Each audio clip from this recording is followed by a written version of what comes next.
Hi everyone, I'm Lori Frank from Family Support at Community Living Victoria.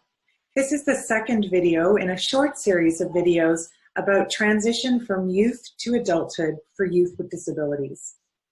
So these videos are an overview of some of the things you may need to think about and some of the steps you may need to complete as your youth is moving through high school and you're starting to think about what life will look like after high school as they move into adulthood.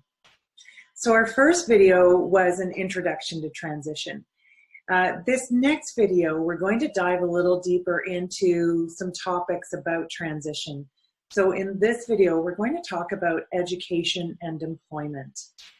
So like I said, transition, there is a huge amount to sort of look at and to explore.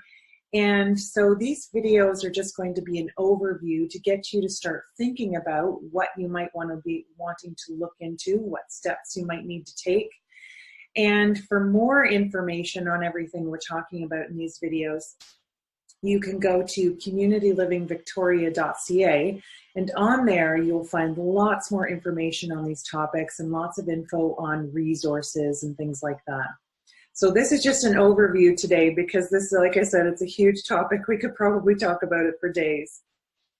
So education and employment, one of the first things we really recommend to people is to start to look at the skill set of the youth in their family or the youth that they're working with. And like I mentioned in the other video, the previous video, we really encourage people to start looking at this early. And so when we say early, what we mean is starting in grade 9. The reason for that is because you want to then use your high school years as a way of building skills in, setting goals for adulthood, and getting the steps completed that need to be done in order for a successful transition to happen. So the first thing we recommend, like I said, building skills. So taking a look at where your youth is at right now, and of course, for every youth, this is going to be different, but taking a look at where they're at and what skills you feel like would be helpful for them to start to learn and to start to build and grow through high school. The reason we encourage people to do this is because then you can start to work these goals, these skill building goals into your IEP. You can work it into any therapies that your youth is involved in, any programs, and you can kind of start making some intentional choices that help to build on their skill set. So just as an example, one of the things you might start to look at is choosing non-preferred activities. That can be hard for all of us. We all would prefer to be doing things that we like all of the time. But for youth, we find often they have preferred activities, and it can be very difficult for them to participate in and accomplish non-preferred activities. But as we all know, in adulthood, that's part of life, is having to do things that we don't always love or we're not enjoying as much as other things. So that's something that you might start to look at. How can you build that skill in of being able to participate and accomplish some non-preferred activities? Another one that some people look at is being open to change. This is another big one that, again, can be difficult for all of us. But for some youth with disabilities, it can be even more difficult. So we, again, starting to look at how can you build that skill in for them? What kinds of activities, what kind of programming, what kind of steps do you need to take to help them to start to be more open to change, to be more flexible, and to celebrate change, to be open to it? Because again, like we know, things are going to change over the next few years, and moving out of high school and into adulthood is a huge change. So the earlier we can start to set up a youth for the changes that are coming, the better. So those are just a couple of the skills that you might start to think about. Of course, there's also just more practical skills like life skills, doing the dishes, cleaning their room, whatever it is for your youth. And some may be really going back to basic skills or starting on basic skills. It really depends on who your youth is and where they're at. Oh, and I forgot to move forward in my slide. So there's the lovely slide that went along with building skills. So the next thing that we really encourage is discovery.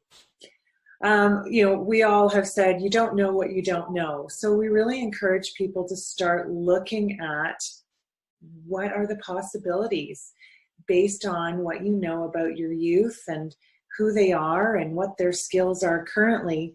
What might be some of the things that they would like to do? So things like hobbies, special interests that they have, those might be things to dive a little deeper in, to explore further. If you have some funding in place, you might want to explore and discover programs that will help to set up skill building. You might want to start to discover other programs that that your youth is not already involved in. Also in the discovery process, it's a time to sort of take stock of where you're at and what you need to do in order to get where you're going or where your youth is going. In our first video, I really encourage people to start a binder. Even if you're just throwing all of your papers in there for now, this is another thing that would be great to be throwing into your binder as you're discovering things. And you can, so start a category just called discovery. And everything that you pick up along the way, start throwing it in there so that when you start to make some plans or maybe at IEPs, those kinds of things, you can pull out your binder and start to look at some of the things you've discovered along the way. Another big one that we really encourage people to try to do is to build on their existing networks and to start creating new networks. For a lot of us, especially when we're younger, our networks are our immediate family and our close friends. But as we get older, we need to expand our networks because that's going to increase our opportunities. It's also great to start to expand networks for your youth because it becomes community for them. And it also starts to build in safeguards. It's people other than their family who are looking out for them, who know them. So as they're getting older and potentially starting to move away from the family nest, it's great to start building those networks.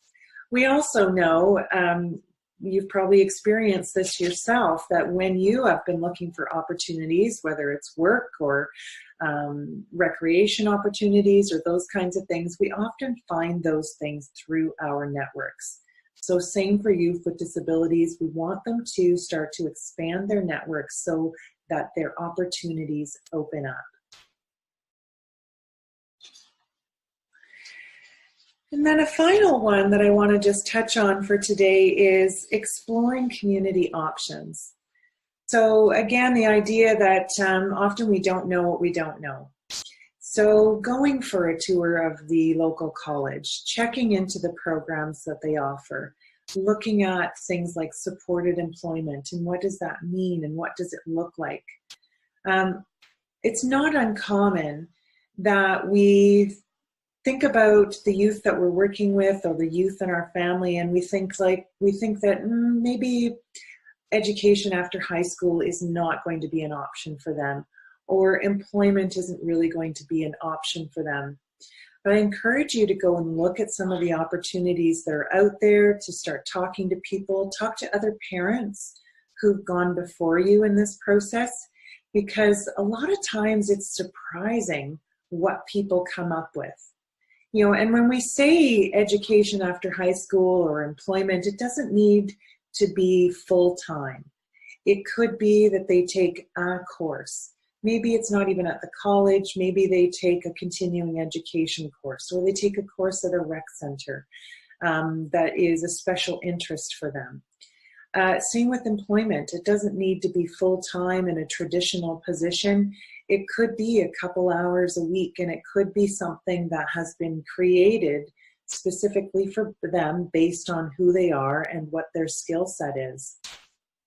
So I really encourage people to start to be open to the idea that maybe there are opportunities out there that they just haven't thought of yet, or they're unaware of. It's amazing to see sometimes the creativity that people come up with. So I really encourage you again to be exploring those community options. Again, throwing everything that you find into your binder so that you've got it for future reference, because it is a lot of information to try and take in. But really, and connecting with the people who are already in your life and in your youth's life to do that exploration. So tap into what the teachers know, the professionals that you're working with, the people who know your son or daughter well and can say to you, oh, you know what, I heard about this, or have you thought of that? Or can connect you with another parent whose youth is doing something cool that they think maybe your son or daughter would also enjoy. So it's kind of that total package, right? Of looking at where your youth is, building on where they are at the moment, discovering what else is possible, exploring opportunities, and building that network and making connections that are going to be meaningful and helpful for them in the future. So like I said, if you want to dive deeper a little into education and employment opportunities and what might be out there for your youth, you can click on the link below this video, and you can go to communitylivingvictoria.ca, and there is lots more information there, lots of resources that you can check out. So I hope that's been helpful, and I will see you next time. Bye.